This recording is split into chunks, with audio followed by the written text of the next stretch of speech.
Salam alaikum.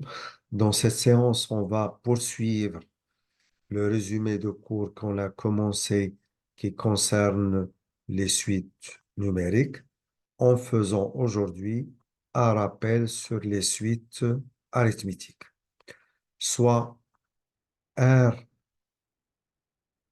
un réel donné, une suite UN est dite arithmétique de raison R si et seulement si, quel que soit n appartenant à l'ensemble n, un 10 n plus 1, il est égal à un plus 1.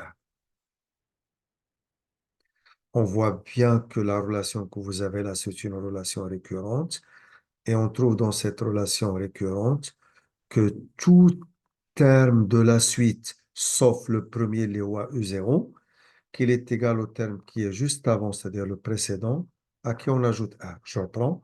Tout terme de la suite, sauf le premier, le roi U0 ici, il est égal au terme précédent plus 1.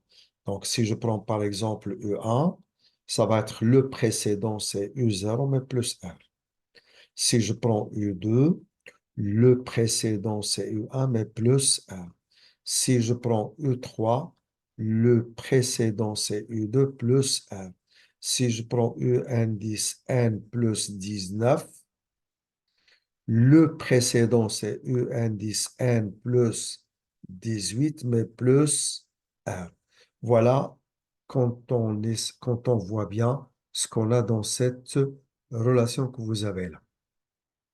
Maintenant, la méthode pratique pour démontrer qu'une suite elle est arithmétique de raison R.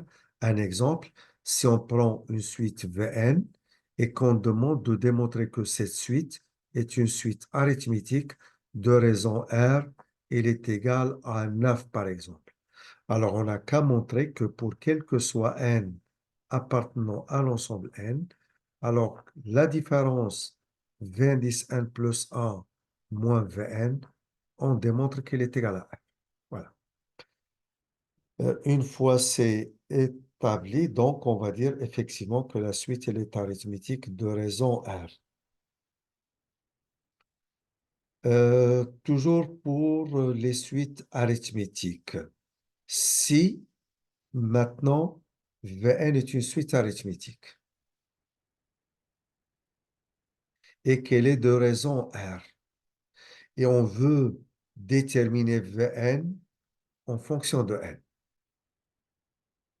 On veut savoir à quoi est égal Vn en fonction de n. Eh bien, c'est simple.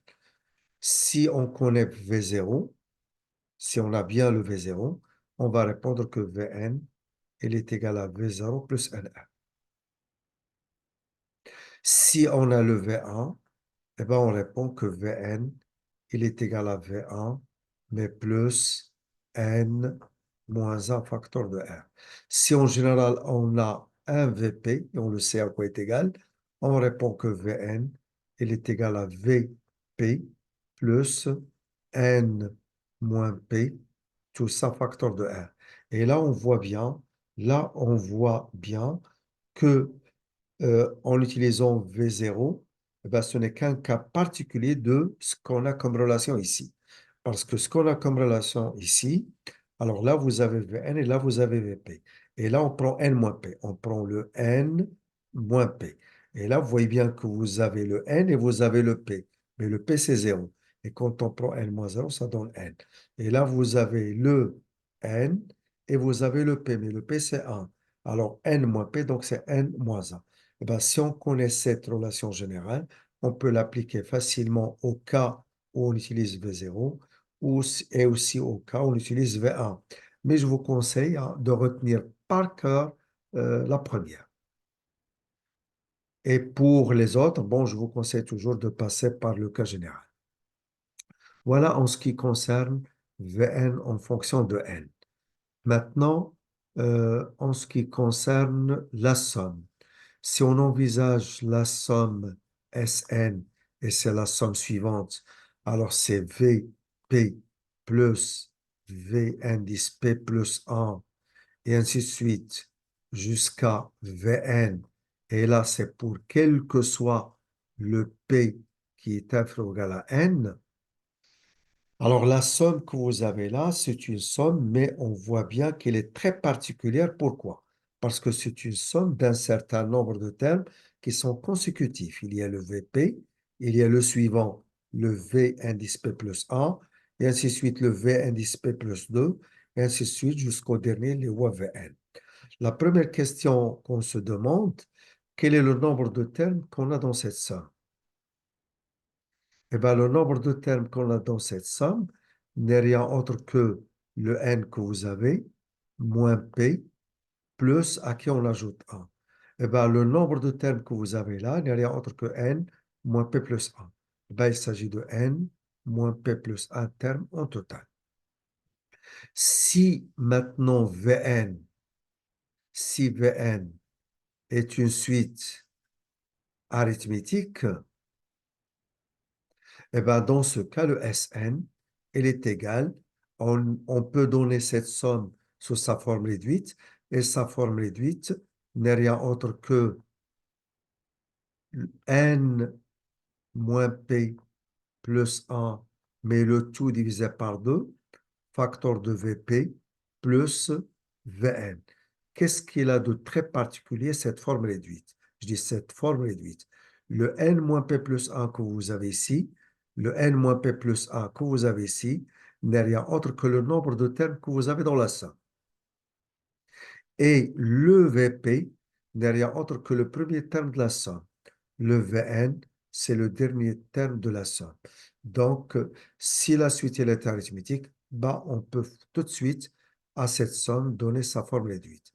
Un exemple, si on envisage la somme suivante Sn et qui est égale à V3 plus, et ainsi de suite, alors plus V4 plus V5. Vous voyez bien que les termes sont consécutifs, hein, et ça va aller comme ça jusqu'à V indice, par exemple V59. Si on veut maintenant obtenir la forme réduite, alors on n'a qu'à chercher premièrement le nombre de termes ici. Et le nombre de termes, hein, que vous avez ici n'est rien autre que le dernier indice qui est 59 moins le premier indice qui est égal à 3, à qui on ajoute 1. Eh bien, vous avez 59 plus 1, ça fait 60, moins 3, c'est 57.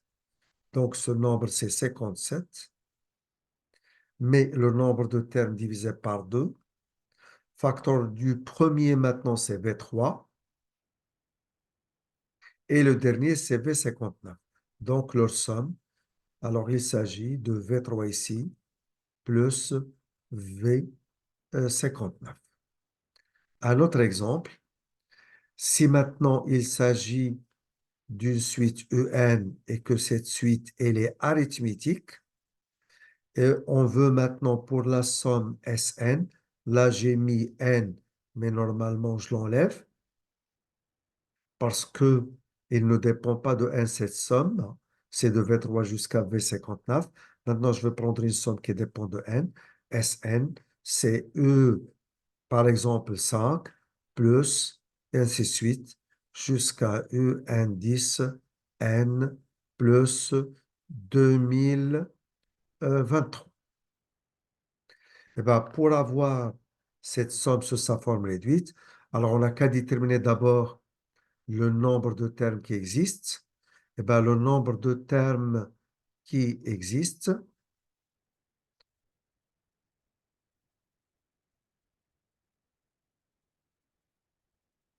alors on n'a qu'à prendre le dernier indice, qui est le n plus 2023, moins le premier indice, et à qui on ajoute 1.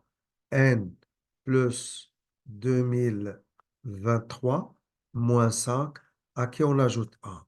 1 à 2023, ça fait 2024, moins 5, bah, tout ça, ça fait N. Et je reprends, ça fait 2024 moins 5, ça fait 2019. Donc, c'est plus 2019. Et maintenant, pour donner la forme réduite, alors on n'a qu'à prendre le nombre de termes normalement qu'on a.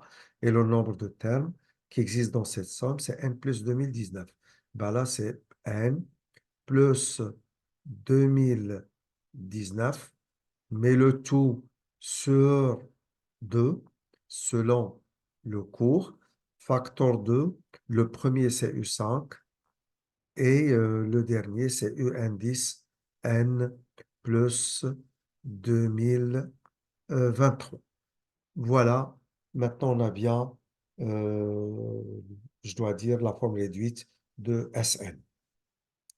Un cas particulier qui est très très important, si par exemple Vn est une suite arithmétique, bah, sachez bien que pour quel que soit, attention, cette suite, son premier terme, c'est V0 que j'ai choisi. Alors, pour quel que soit n supérieur ou égal à 1, c'est-à-dire il appartient à n étoile, alors Vn, il est égal à V indice n moins 1, le terme qui est juste avant, plus V indice n plus 1, mais le tout sur 2. Ça veut dire que tout terme de la suite, eh ben, c'est la moyenne des deux termes qui l'encadrent. Les termes qui l'encadrent, il y a le V indice n moins 1 et le V indice n plus 1. V indice n moins 1, c'est le terme qui est juste avant Vn, et le V indice n plus 1, c'est le terme qui vient juste après. Si jamais la suite elle est strictement croissante, si la suite elle est strictement croissante, vous avez Vn ici. S'il est strictement croissante, là il y a le V indice n moins 1 et là il y a le V indice n plus 1. Et ce que vous avez là, alors ce que vous avez là, c'est bien le R, hein, et là on ajoute encore le R. Donc là c'est V indice N-1 à qui on ajoute le R et on trouve Vn parce que j'ai dit, en supposant qu'elle est croissante, et là le Vn à qui on ajoute le R, et ben on trouve le V indice N plus 1. Alors j'ai dit, j'ajoute le R. Alors V indice N-1 à qui on ajoute le R, le V indice N à qui on ajoute le R, on passe à V indice N plus 1. Donc, comme c'est le R, vous voyez bien que le Vn n'est rien autre que le milieu du segment dont les extrémités sont V indice n-1 et V indice n plus 1, ce qui explique bien que Vn, c'est la moyenne des deux. Vn, c'est V indice n-1 plus V indice n plus 1 sur 2. Et ceci, ça doit être vrai pour n'importe quel terme, mais à partir de V1. Je dis à partir de V1 parce que je ne peux pas l'appliquer pour V0. V0, il n'a pas de précédent. Il a un suivant les lois V1, mais il n'a pas de précédent. Réciproquement, si pour une suite En, on a quel que soit n appartenant à n, on a